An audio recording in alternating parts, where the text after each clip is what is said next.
nestled between the thick forests that stretched far beyond the eyes could see. It was the kind of place where secrets lingered in the shadows, where the wind carried whispers no one dared to interpret. The elders spoke of the Watchers, dark omens in the shape of birds, creatures neither alive nor dead, bound to the sins of the past. Amina had never believed in such tales. She was a girl of reason, a dreamer with aspirations that went beyond the confines of her small village. But everything changed the night she turned 18. That was the night the birds came. It started as a distant flutter, an unnatural rustling in the trees outside her hut. The air turned thick, pressing against her chest as she lay in bed, wide-eyed and alert. Then came the knocking, not at her door, but at her mind. She squeezed her eyes shut, willing it to be a dream, but when she opened them, they were there. Perched on the wooden beams of her ceiling were 5 birds, their feathers as dark as midnight, tinged with an unnatural sheen of blue. Their eyes, God, their eyes, were not those of birds, but of people. Human irises, filled with knowledge, filled with something far worse than malice. Recognition. Amina could not move. She could barely breathe. One by one, the birds tilted their heads, and the world around her blurred. Shadows stretched and twisted, merging with the walls of her home until she was no longer in her room. She stood in an open field under a moonless sky, the ground soft and damp beneath her feet. Before her stood a woman, cloaked in black feathers, her face a shifting blur of familiar features. Amina's own voice trembled as she whispered, "Who are you?" The woman raised a finger to her lips. Silence. Then she pointed. Amina turned, and there, sprawled across the field, were bodies. Hundreds of them, faces contorted in agony, eyes wide and unseeing. Among them, she saw her mother, her father, people from the village. A scream built in her throat, but it never came. The birds flapped their wings, and she was back in her room drenched in sweat, the Watchers still staring. They had shown her something that hadn't happened, but something that would. The next morning, the village woke to the sound of screams. Houses stood empty. Families had vanished overnight, leaving only their clothes and belongings behind.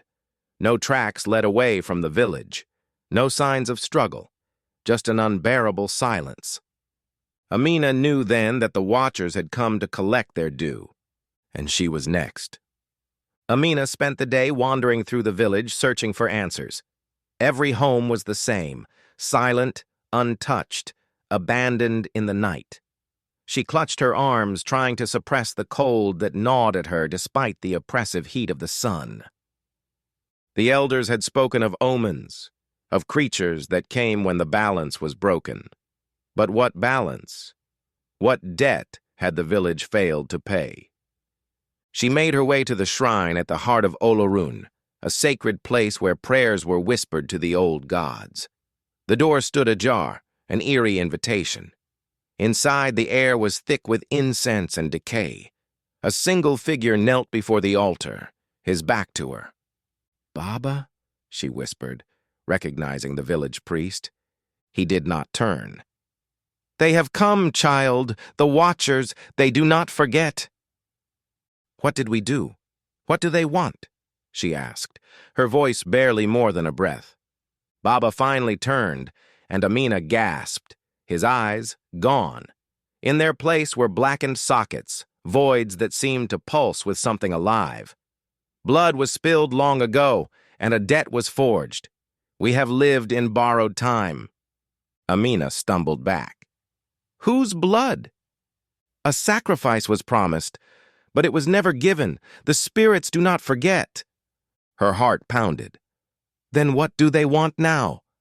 "They want the promised one, the blood that was spared." The realization struck her like a dagger to the chest. It was her. She was the debt left unpaid. The shadows in the shrine thickened. The birds were here. Amina ran.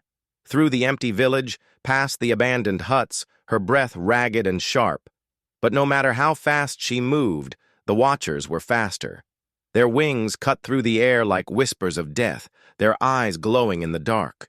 She reached the forest's edge, the trees looming like silent sentinels. The story spoke of a place beyond the woods, a hidden temple where the Watcher's curse had first been sealed. If she could reach it, maybe, just maybe, she could undo what had been done. Branches tore at her skin as she plunged into the darkness. The forest was alive with unseen things, whispers slithering between the leaves. The Watchers were close. Too close. A sudden force struck her, knocking her to the ground. She gasped, rolling onto her back.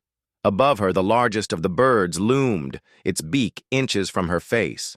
But it did not strike. It simply watched, its human eyes filled with something she couldn't comprehend. Then, it spoke. "The cycle must end." Amina's body convulsed as memories flooded her mind. Not hers, but those of another. A girl, centuries ago, running just as she was now. A sacrifice meant to seal the Watchers away. But she had been spared, hidden away by the village elders. A mistake that had festered into a curse. Amina was that girl's bloodline. She was the payment long overdue. Tears blurred her vision. There must be another way. The Watcher tilted its head. Would you take their place? The meaning was clear. Amina could run, could fight, but the village would suffer for eternity. Or she could end it, here and now. She thought of her mother, her father, the children who would never grow old, the elders who had kept their secrets for too long. She closed her eyes. I will. The birds shrieked, a sound that tore through the night. Amina felt her body lifted, weightless, feathers wrapping around her like a cocoon. Pain lanced through her chest, then silence. When she opened her eyes, she was no longer Amina. She was something else. The Watchers took flight, and a new one joined them. But the story did not end there. In the years that followed, the people of Olorun whispered new legends about the girl who had vanished. Some claimed she had fled into the forest. Others believed she had become a guardian herself. Yet, on certain nights, when the wind carried an eerie rustle through the trees, villagers would look up and see the glint of human eyes in the feathers above. The Watchers had grown in number, and they were always watching. The old gods had been patient, but patience had its limits. A dark wind carried a whisper through the village, a warning that another debt would one day come due.